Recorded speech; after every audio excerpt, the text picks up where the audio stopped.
nosso texto, todo o capítulo. Eu também pedi a você até que o lesse, porque eu não vou ler o texto todo de uma só vez, mas vou lendo em partes. Então esteja com a sua Bíblia aí pronta, com a sua Bíblia aberta, ou o seu dispositivo, conforme for, para a leitura da Palavra de Deus. Mas antes, talvez seja bom a gente lembrar o trabalho de Paulo ali em Corinto. Corinto é uma cidade portuária, na verdade ela tem 2 portos, isso faz com que um grande fluxo de pessoas, de filosofias, de religiões, de deuses, atravesse a cidade constantemente. É uma cidade cosmopolita, ou seja, há pessoas de diversos lugares do mundo ali.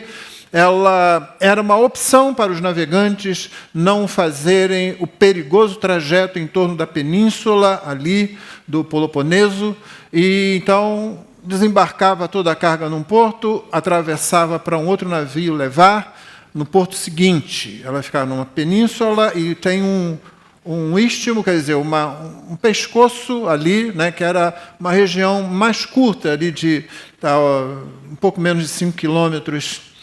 Embarcações menores eram colocadas em trilhos.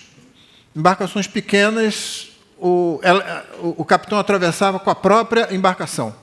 Colocava lá num trilho e animais puxavam até o outro lado. Isso era mais seguro, era mais rápido. E todo esse processo de pessoas indo, voltando, aumentava sempre o número de pessoas, filosofias, religiões, pensamentos ali na cidade de Corinto.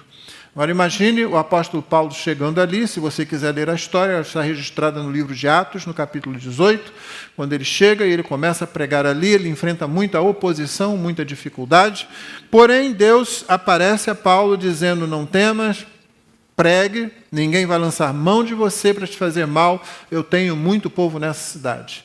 E Deus salvou muitas pessoas ali e aquela igreja foi formada. Paulo ficou ali um bom período, e depois, naturalmente, seguiu viagem. Nós temos, então, a primeira carta aos Coríntios, escrita dentro dessa realidade. Paulo é apóstolo, Paulo é também o plantador dessa igreja.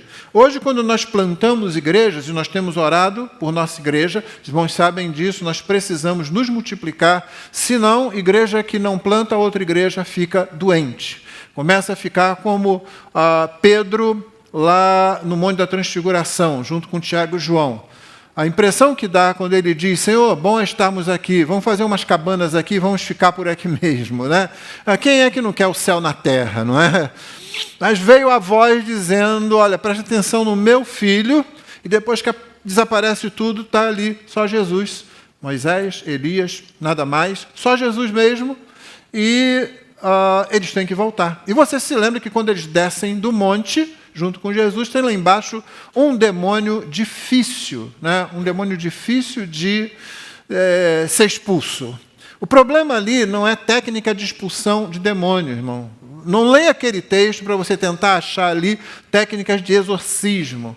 O que o texto mostra para a gente é que você tem Cristo, Cristo está falando com Moisés e Elias sobre a sua morte, sobre a sua crucificação, que se daria dali a pouco tempo, e que quando aquele momento maravilhoso passa ali, aquele momento em que a glória de Cristo transparece por alguns instantes, vai embora, a missão ainda está incompleta, a missão ainda está lá para ser feita.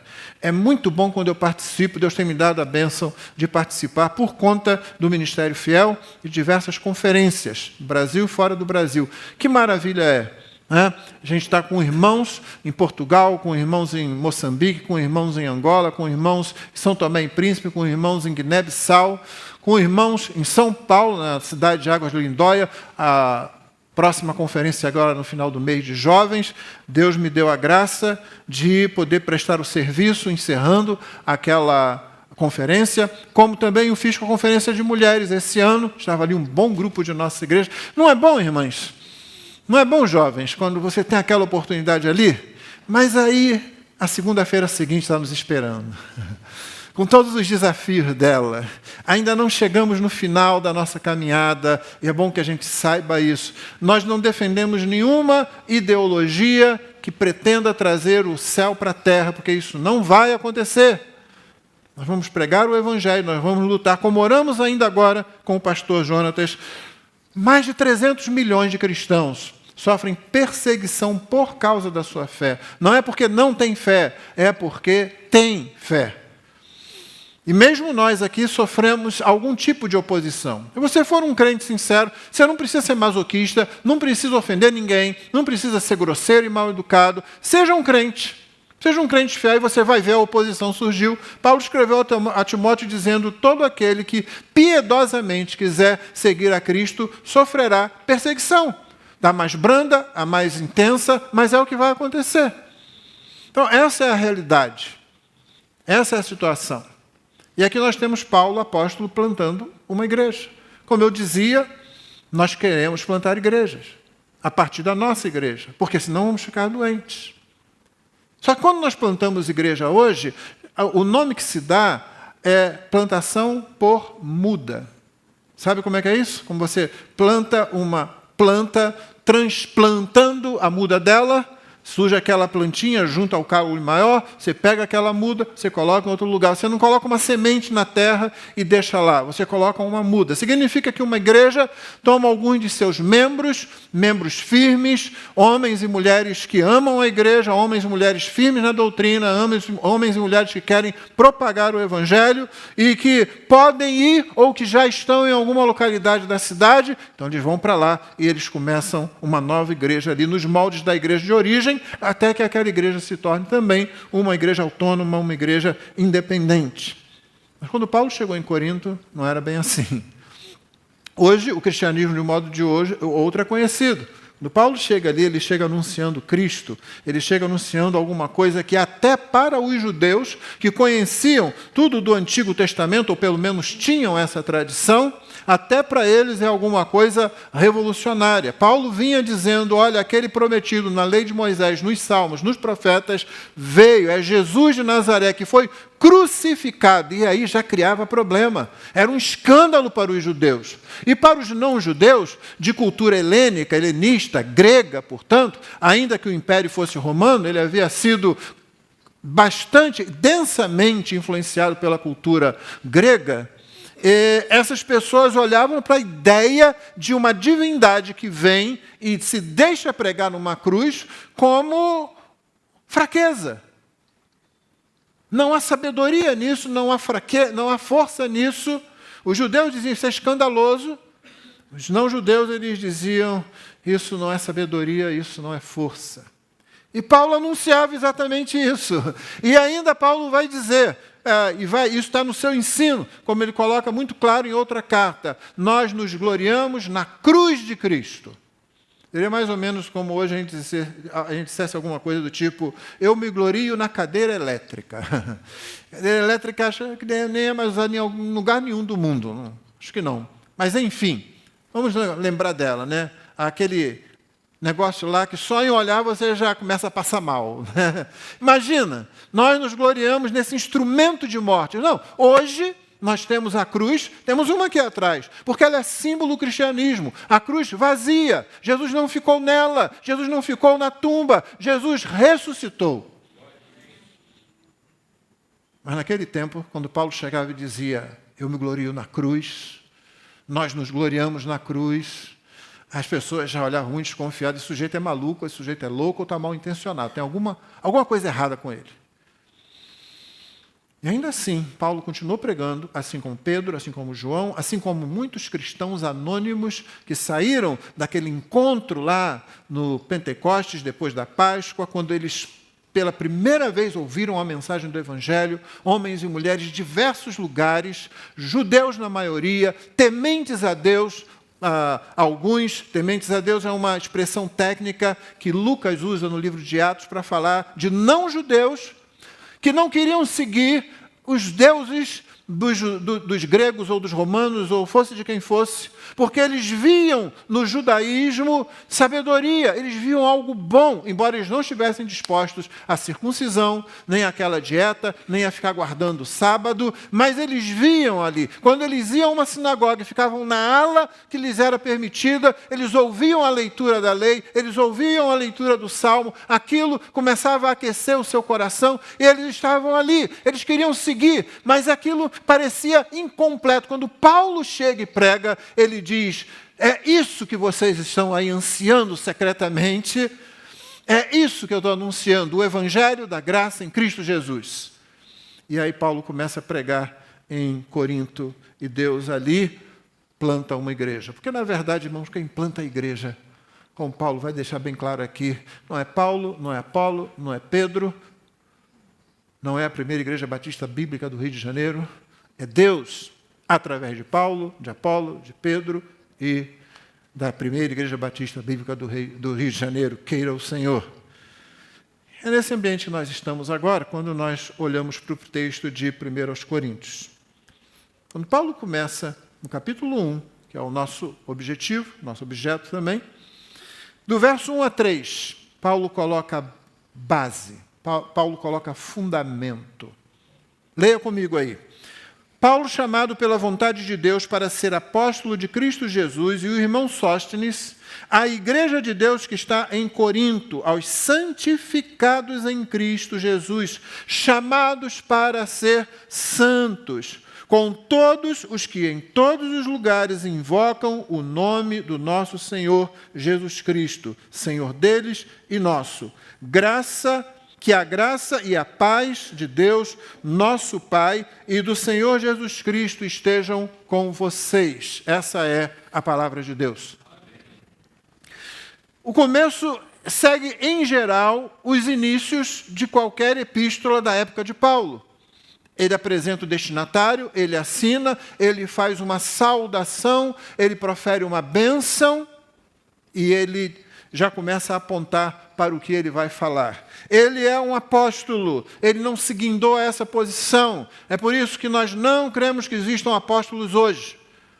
Não existem apóstolos hoje. Apóstolos são esses que o Senhor Jesus mesmo chamou, que foram testemunhas da sua ressurreição e que escreveram os livros autoritativos das Escrituras. É por isso que nós lemos os livros que estão aqui, que a igreja reconheceu desde muito cedo. Não foi Constantino, foi a igreja que reconheceu. A pessoa que fala que foi Constantino que fez o negócio todo é porque ela não leu direito a história, se é que ela leu a história da igreja. Então, esses livros são autoritativos no Novo Testamento, porque foram escritos pelos apóstolos ou por alguém que estava ali supervisionando a leitura, a escrita, o entendimento e a interpretação de tudo o que Jesus disse e fez.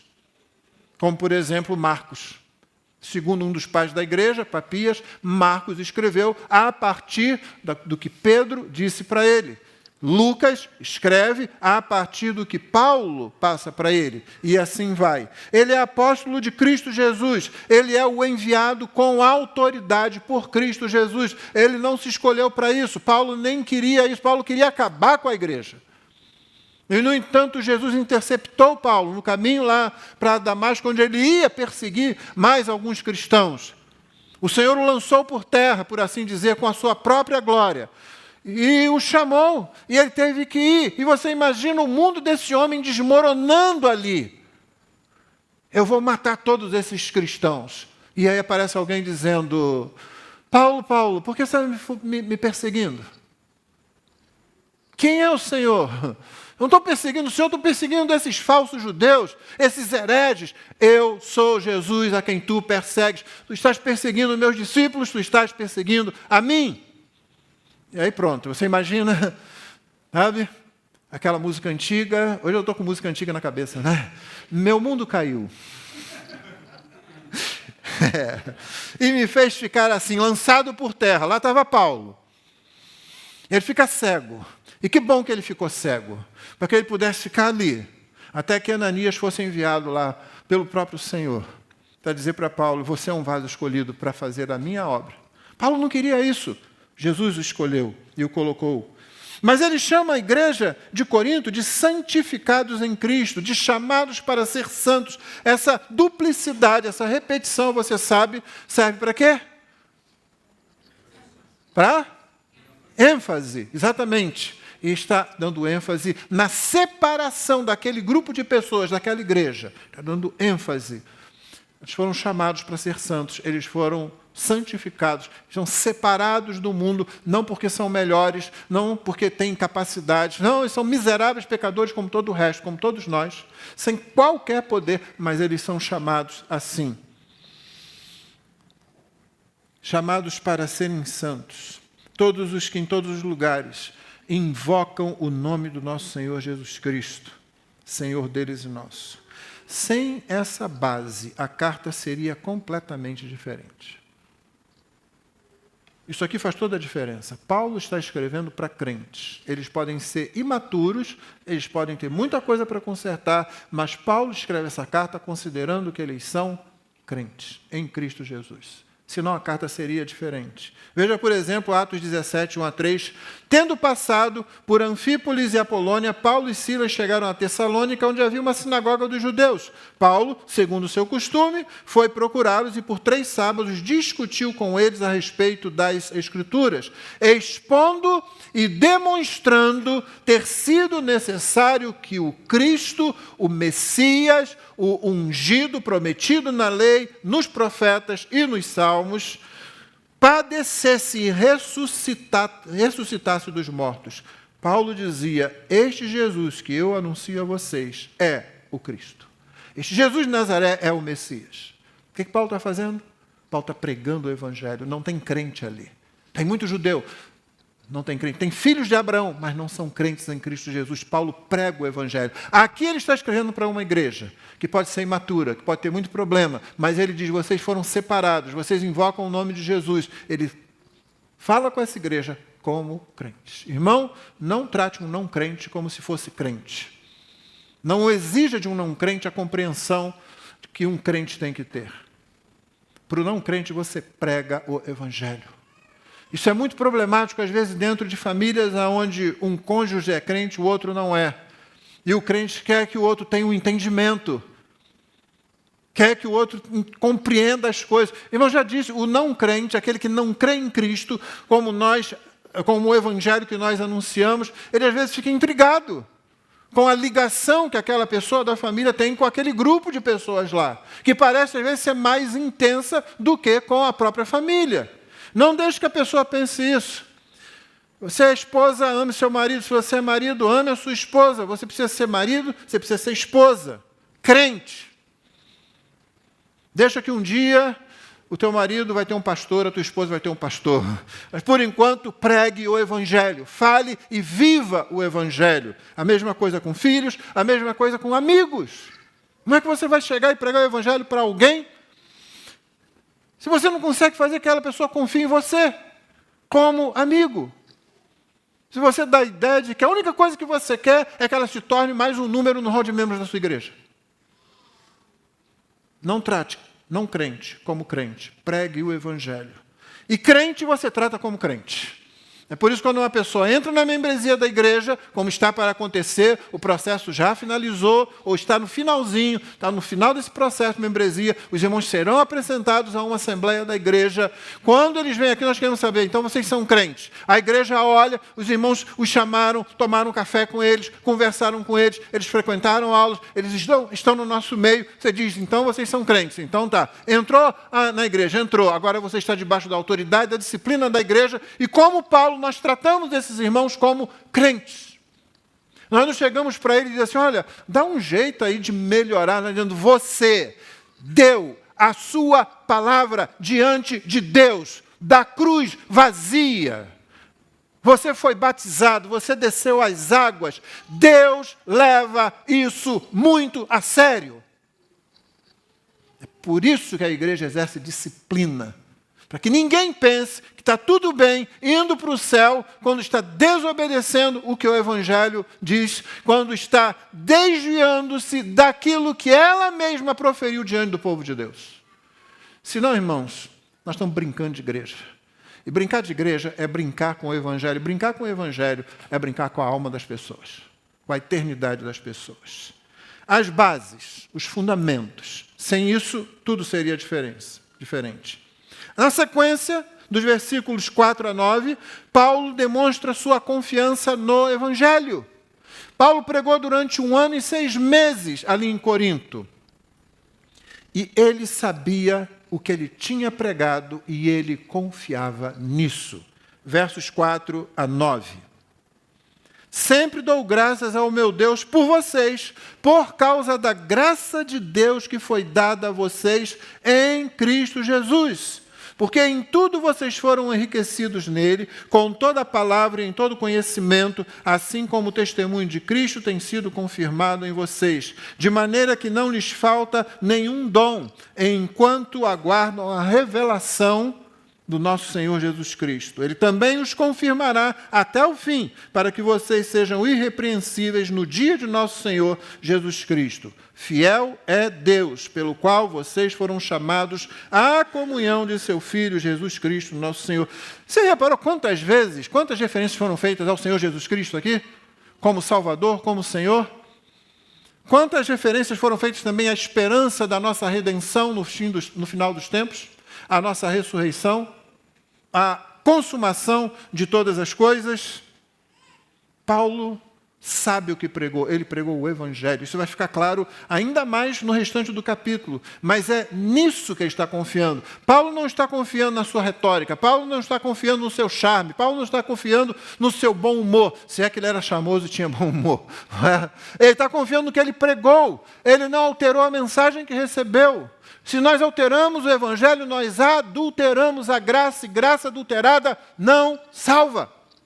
Graça adulterada não é graça, manda para o inferno. É isso que ela faz. Paulo é muito sério com relação a isso, e todos nós devemos ser. Olha o que Paulo diz em 1 Tessalonicenses àquela igreja. Sabemos, irmãos amados por Deus, que Ele os escolheu. Que afirmação ousada essa, mas olha o que ele diz a seguir. Porque o nosso Evangelho não chegou a vocês somente em palavra, mas também em poder no Espírito Santo, em plena convicção. E vocês sabem muito bem qual foi o nosso modo de agir entre vocês para o próprio bem de vocês. Capítulo 2 da mesma carta, Paulo ainda vai dizer: temos mais uma razão para incessantemente dar graças a Deus, é que ao receberem a palavra que de nós ouviram, que é de Deus, vocês a acolheram não como palavra humana, e sim como em verdade é a palavra de Deus, a qual está atuando eficazmente em vocês, os que creem. Novamente, Paulo não está confiando no que ele fez, está confiando no Evangelho que ele pregou. Quando você prega o Evangelho, você pode ficar confiante. Como é que está a sua confiança no Evangelho da graça de Cristo? Para você e para os outros. Ultimamente, Deus tem me dado a chance de falar a alguns pais cujos filhos criados na igreja, fora da igreja agora, e a pessoa fica assim, mas veio meu filho para a igreja, eu li a Bíblia com meu filho, eu orava com meu filho, agora meu filho está fora da igreja. O que eu digo é o seguinte, irmão, sim, você sabe que não basta apenas arrastar a criança para a igreja. Você tem que viver o Evangelho com ela dentro de casa e tal. Às vezes nós falhamos nisso, nenhum de nós vai ser perfeito nisso. Mas deixa eu dizer uma coisa, confie nas orações que você faz pelos seus filhos. Confie na palavra que aquela criança ouviu, mesmo que ela tenha se desviado. Eu tenho visto muitos voltarem. Chega na adolescência, pode ir embora, pode ir para lá assim, mas aquela palavra, no tempo certo, conforme a graça soberana de Deus, atua e aquele jovem volta. Às vezes volta mais velho, mas volta para o Senhor. Nunca desista de confiar no Evangelho. Não foi à toa que Paulo, escrevendo aos Romanos, disse: o Evangelho é o poder de Deus para a salvação do judeu e do não-judeu. Nunca desista de confiar no Evangelho. Confie no Evangelho que você prega.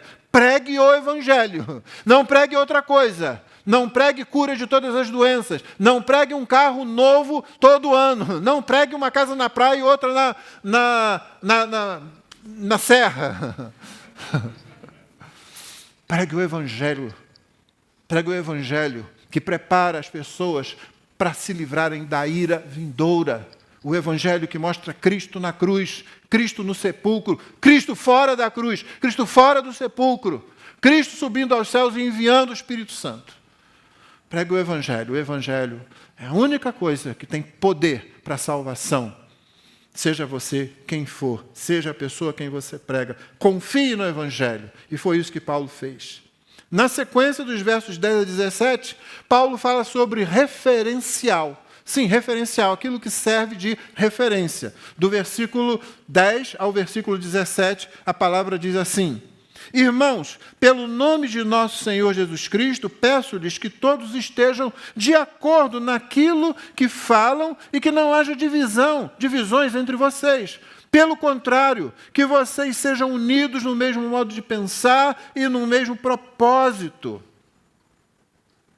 Dá a impressão que Paulo vai falar assim: gente, dá as mãos aí, canta Kumbaya, Senhor, vamos nos abraçar todos e ficar... Não, Paulo não está falando isso. Paulo vai dar o referencial para essa união. Ele não quer apenas mais um grupo unido. Você pode fazer parte de vários grupos. O grupo da sua família, o grupo dos amigos, com quem você se reúne. Não há nada de errado nisso, não. Mas a igreja não pode parar nesse ponto. A igreja vai além. Olha o que Paulo diz no verso 11. Pois, meus irmãos, fui informado a respeito de vocês por alguns membros da casa de Cloe, de que há brigas entre vocês. Ah, pastor, é briga que ele quer que acabe, todo mundo se reúne. Não. Vamos mais ouvir o que ele tem a dizer. Refiro-me ao fato de cada um de vocês dizer: eu sou de Paulo, eu sou de Apolo, eu sou de Cefas, eu sou de Cristo. Isso aí pensavam que eram mais espirituais que os outros, mas era farinha do mesmo saco. Será que Cristo está dividido? Será que Paulo foi crucificado por vocês? Ou será que vocês foram batizados em nome de Paulo? E a Paulo aproveita para mostrar como ele agiu com sabedoria no meio dos coríntios. Embora tenha ficado ali 1 ano e 6 meses. Dou graças a Deus por não ter batizado nenhum de vocês, exceto Crispo e Gaio, para que ninguém diga que vocês foram batizados em meu nome. Batizei também a casa de Estéfanas. Além destes, não me lembro se batizei algum outro. Afinal, Cristo não me enviou para batizar, mas para pregar o Evangelho, não com sabedoria de palavra, para que não se anule a cruz de Cristo. Essa é a palavra do Senhor. Você está vendo o que Paulo fez? A divisão na igreja existia porque eles perderam o referencial, o único que importa: Cristo. E agora eles tinham os seus apóstolos, eu poderia usar hoje a expressão, eles tinham os seus teólogos de estimação. Meu irmão, ter teólogo político de estimação sempre acaba em desastre. De um jeito ou de outro. Não tenha nem pastor de estimação. Não funciona. Cristo é o nosso referencial e somente Cristo. Se você perde o referencial como sendo Cristo, se uma liderança de igreja não aponta para Cristo, a igreja vai ficar doente. O referencial da igreja precisa ser Jesus. Paulo não está dizendo que o batismo não é importante. Paulo não está dizendo que ele não batizaria. Pelo contrário, ele disse que batizou. Quando ele diz: o Senhor não me enviou a batizar, Paulo não está em busca de colocar o nome dele para dizer: eu batizei tantas pessoas assim. De vez em quando eu vejo algum pastor fazer isso. Olha, eu já batizei 1000 pessoas. Eu já batizei... Eu espero que tenham sido batismos feitos após confissão de fé, profissão de fé, de crentes verdadeiros. Glória a Deus quando é assim. Mas, irmãos, que nenhuma dessas pessoas se referencie pelo pastor que pregou no dia da conversão delas, que as batizou. Seja grato por isso, como nós demonstramos aqui na oração há pouco que somos. Somos gratos aos pastores que nos ministraram, sim, mas o nosso referencial é Cristo. Pastores falham, pastores caem. Cristo não. Cristo fica sempre. Pastores passam. Um dia, Papai do Céu chama os pastores. Dá bem, né? Chama para lá, não vão de outra direção. Eu temo que alguns vão. Mas a igreja fica. Mais importante ainda, Cristo fica com a igreja. Muitas vezes, quando a igreja perde o referencial, ela precisa de um reset. Sabe o que é um reset? Você dá aquela, volta tudo, zera tudo e começa de novo. O pessoal diz que TI só funciona assim, né? Parece que informática, tudo só assim, né? Eles dizem que estava uma vez um engenheiro, um químico e um técnico de TI num carro. O carro enguiçou. Aí o engenheiro disse: não, certamente a mecânica que deu problema em algum lugar, nós temos que consertar alguma peça e colocar a engrenagem no lugar de novo. O químico falou: não, é certamente o combustível. Então, uma mistura que deu errado e nós temos que limpar isso, limpar o filtro, não sei o quê. O técnico de informática disse, pessoal, nada disso, por favor, vamos sair do carro e entrar de novo. Vamos dar um reset. Entra, fecha a porta, abre, vamos ver, vai funcionar. O reset da igreja não funciona desse jeito. Está engraçadinho hoje, né, querida? Você está de braço cruzado me olhando assim, eu fico até com medo. O reset da igreja não funciona desse jeito. E é exatamente isso que Paulo faz no parágrafo seguinte. Somente o Evangelho. Meus irmãos, somente o Evangelho nutre, somente o Evangelho protege, somente o Evangelho garante a igreja. É o que Paulo faz agora dos versos 18 a 25. Ele havia acabado de falar: Cristo não me enviou para batizar, mas para pregar o Evangelho, não com sabedoria de palavra, como faziam muitos naquela época, com retórica. Os que usavam de retórica andavam de um lugar para outro, assim, sofistas eram muito bons nisso, apenas para falar sobre qualquer assunto e impressionar as pessoas com seus dotes oratórios. Paulo não estava interessado nisso, ele pregava com simplicidade o Evangelho, para que não se anule a cruz de Cristo, ou seja, para que a cruz de Cristo não fique fora de foco, para que ela continue no centro. E quando Paulo fala cruz de Cristo, ele está falando do Evangelho. Você quer mentalizar, pensar no Evangelho, numa imagem, pense na cruz de Jesus. Na cruz onde o amor de Deus foi demonstrado porque Cristo estava ali em nosso lugar. Na cruz onde a justiça de Cristo de Deus foi demonstrada porque Cristo estava pendurado numa cruz. Não estava numa cama, não estava num sofá, estava pendurado numa cruz, satisfazendo a ira divina. Por isso, o reset que ele tem que dar na igreja, verso 18 a 25. Certamente a palavra da cruz é loucura. A cruz que ele não quer ver anulada, fora de foco, que ele quer que as pessoas tenham no meio. Certamente a palavra da cruz é loucura para os que se perdem, mas para nós que somos salvos, ela é poder de Deus. Aquilo que foi dito lá no começo, não trate o não crente como crente. Porque para eles a cruz é loucura. É loucura. Esse pessoal vive aí, atrás disso, do que foi escrito há 1000, 2000 anos atrás. É loucura, eles não entendem isso. Domingo de sol, ao invés de ir para a praia, vem para a igreja. Alguns pensam que a gente está fazendo isso para ser salvos, quando, na verdade, nós fomos salvos e, por causa disso, fazemos isso. Verso 19, pois está escrito, destruirei a sabedoria dos sábios, aniquilarei a inteligência dos inteligentes. Paulo está citando Isaías. Onde está o sábio? Onde está o escriba? Onde está o questionador deste mundo?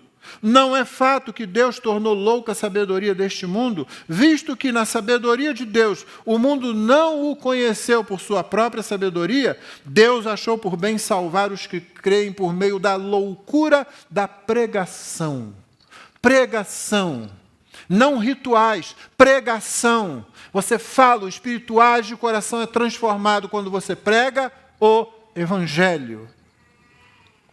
Porque os judeus pedem sinais, os gregos buscam sabedoria. Os judeus, cadê o milagre? O Senhor não disse que ia derrubar o templo? Quero ver isso acontecer. Não falou que construir em 3 dias? Desce da cruz. Queremos ver o sinal. Que sinal nos mostras para que creiamos em Ti? Jesus disse, nenhum sinal será dado a essa geração idólatra, adúltera, senão o de Jonas, que ficou 3 dias no ventre do peixe. Assim o Filho do Homem vai ficar 3 dias no ventre da terra e vai ressuscitar. O sinal está dado. Era isso que vocês queriam. Eles pediram o sinal, Jesus mandou ler a Bíblia. Quer um sinal? Vai ler a Bíblia. E os gregos queriam sabedoria, mas quais argumentos, quais as implicações filosóficas. Irmão, se você parar para fazer isso, você vê que a Bíblia tem muito argumento. Tem sim, mas não é isso que a gente anuncia, não é essa a prioridade é anunciar a cruz de Cristo. Os judeus pedem sinais, os gregos buscam sabedoria, mas nós pregamos o Cristo crucificado, escândalo para os judeus, loucura para os gentios, mas para os que foram chamados, tanto judeus como gregos, Cristo é o poder de Deus e a sabedoria de Deus, porque a loucura de Deus é mais sábia do que a sabedoria humana e a fraqueza de Deus é mais forte do que a força humana. Talvez Paulo tivesse em mente a lei de Deus. Está aí a lei. Quer ser salvo? Meu irmão, você sabia que você pode ser salvo pela lei? Se você conseguir cumpri-la todinha, e tarde demais para vocês, né? Não deu. Tinha que ser desde lá do começo, né? E não. Vocês são filhos de Adão e Eva. Não tem jeito não. A sabedoria que está lá é demais para nós. Então o que Deus faz? Loucura. A coisa insana, a coisa ofensiva, de Ele vir, tomar sobre si natureza humana e deixasse, o Deus homem, deixasse pregar na cruz, para Ele mesmo pagar o preço que nós nunca poderíamos pagar. Nem por sabedoria, nem por poder. Nada disso funcionaria, nós não temos nenhum nem outro. Então Deus, na sua loucura, na sua fraqueza, pregado na cruz, que é isso? Vê lá se Zeus vai cair numa dessa, ou Júpiter, dependendo se você é romano ou grego. Não, uma divindade não. Se você já leu qualquer coisa dos deuses do Olimpo, você sabe que eles só vêm à Terra para criar confusão para algum pobre coitado, né? Que eles dizem que ainda são protegidos deles. Né? É sempre isso que eles fazem. Nunca fazem nada de bom. Sempre arrumam problema. Não é isso? Porque eles são apenas projeções da cabeça humana. Aquilo ali é o melhor que nós conseguimos fazer. Qualquer religião que você olhar, que apresenta alguma divindade, vai ser produto da nossa cabeça. Não, é na loucura da pregação. É na sabedoria que não é sabedoria. É na fraqueza de quem se entrega voluntariamente para dar a vida em favor de muitos. É ali que está o poder. Para nós, tanto judeus como gregos, que fomos chamados, é o poder de Deus e a sabedoria de Deus. É isso que Cristo é. Somente o Evangelho nutre a igreja, protege a igreja e garante a igreja. Vamos lembrar o que Paulo falou aos presbíteros de Éfeso, lá em Atos 20, 32. Agora, pois, eu os entrego aos cuidados de Deus e à palavra da sua graça, que tem poder para edificá-los, dar herança entre todos os que são santificados. Só o Evangelho. 1 de Pedro 1, 23, porque vocês foram regenerados, não de semente corruptível, mas de semente incorruptível, mediante a palavra de Deus, a qual vive e é eternamente. Irmão, não é o povo de Deus que produz a palavra de Deus, que gera a palavra de Deus. Ela surge no meio de Deus, no meio do povo de Deus, porque primeiro é a palavra, como diz Pedro, é a palavra que gera. Vocês foram regenerados não de semente corruptível, mas de semente incorruptível mediante a palavra de Deus. É a palavra que produz, que dá origem ao povo de Deus, à igreja de Deus. E somente o Evangelho, somente a palavra, como se refere Pedro, nutre, protege e garante a igreja. Qualquer outra coisa vai fazer a igreja ficar doente, vai fazer a igreja se desviar, vai fazer a igreja enfraquecer. A igreja ficará exposta e talvez ela nem seja, depois de algum tempo, mais igreja. Por fim, Paulo caminha para o fim do capítulo e ele está apontando em tudo porque ele vai fazer no resto do livro, no resto da carta, falando sobre Cristo em nós, é a glória de Deus. É a manifestação mais viva da glória de Deus a que nós temos acesso. Cristo em nós. Versículos 26 a 31. Irmãos, considerem a vocação de vocês, como se ele estivesse falando assim, se não é isso mesmo que eu acabei de dizer para vocês, é na fraqueza de Deus, é na loucura de Deus, que Ele pega pessoas como nós, que precisam, que carecem de salvação, mas que não podem e nem querem. Considerem a vocação de vocês, não foram chamados muitos sábios segundo a carne, nem muitos poderosos, nem muitos de nobre nascimento. Pelo contrário, Deus escolheu as coisas loucas do mundo para envergonhar os sábios e escolheu as coisas fracas do mundo para envergonhar as fortes. E Deus escolheu as coisas humildes do mundo e as desprezadas e aquelas que não são para reduzir a nada as que são, a fim de que ninguém se glorie na presença de Deus.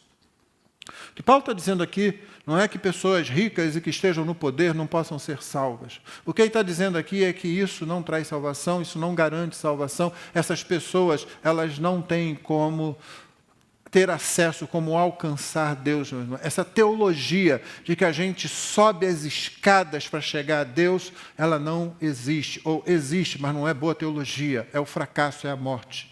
É Deus quem desce até nós, até no buraco lamacento em que o nosso pecado nos colocou como raça e como indivíduos, e de lá de dentro Ele nos puxa para fora daquilo ali, Ele nos arrasta para cima, que nós não conseguimos fazer nada, nós estamos mortos em delitos e pecados, como Paulo escreve no capítulo 2 da carta aos Efésios.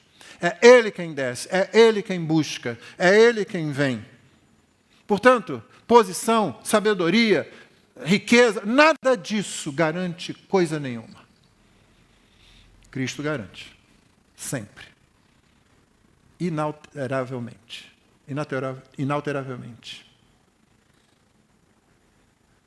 Por isso Paulo pode terminar dizendo: ninguém pode se gloriar na presença de Deus. Ninguém pode dizer, olha, eu me salvei. Olha, eu fiz isso, então eu alcancei aquilo. Não, não, não. Você vai ficar ali de mãos vazias como um mendigo. Um mendigo. Nós somos mendigos. Quando você vê a iconoclastia antiga, essa palavra esquisita é só para falar daquelas imagens e relevos e desenhos que você encontra, por exemplo, nas tumbas lá dos primeiros cristãos, você vai ver, era muito comum a imagem, o desenho de cristãos assim, sem nada na mão. A mão vazia. Senhor, eu sou um mendigo. Eu não tenho nada. É o Senhor que tem que encher, senão eu continuo sem nada. Essa é a ideia. E quando isso acontece, então, Paulo pode terminar dizendo: mas vocês são dele, em Cristo Jesus, o qual se tornou para nós, da parte de Deus, sabedoria, justiça, santificação e redenção, para que, como está escrito, aquele que se gloria, glorie-se no Senhor. Sim, irmão, você não é salvo porque você diz, eu sou forte. Você é salvo porque você diz, Senhor, eu não posso. Você não é salvo porque você diz, eu mereço ser salvo. Não, é quando você diz, eu mereço receber o juízo eterno. E quando você cai diante de Deus com as mãos vazias, com o rosto em terra, por assim dizer, e clama, Senhor, salva-me. Ninguém, absolutamente ninguém que faça essa oração com sinceridade, ninguém produz uma oração dessa, se já não for a ação do Espírito, e ninguém que faz essa oração assim deixa de ser atendido. Como Pedro disse, Senhor, salva-me, quando ele começou a afundar na água. Cristo foi lá e trouxe de volta. Cristo não disse, Pedro, já era. E você devia saber nadar, não é? É pescador e tal, está morrendo aí. Não, não. Ele diz, por que você duvidou? Mas ele já está segurando Pedro. Muitas vezes na nossa vida cristã, o Senhor Jesus vai falar para você, por que você duvidou? Por que você não confia em mim? Mas Ele nunca solta a sua mão. Nunca solta a sua mão. Cristo é tudo em nós. Sabedoria, justiça, santificação, redenção. Por isso nós nos gloriamos no Senhor. É isso que fazemos. Todo domingo da ressurreição, nós nos gloriamos no Senhor. Que o Senhor nos abençoe.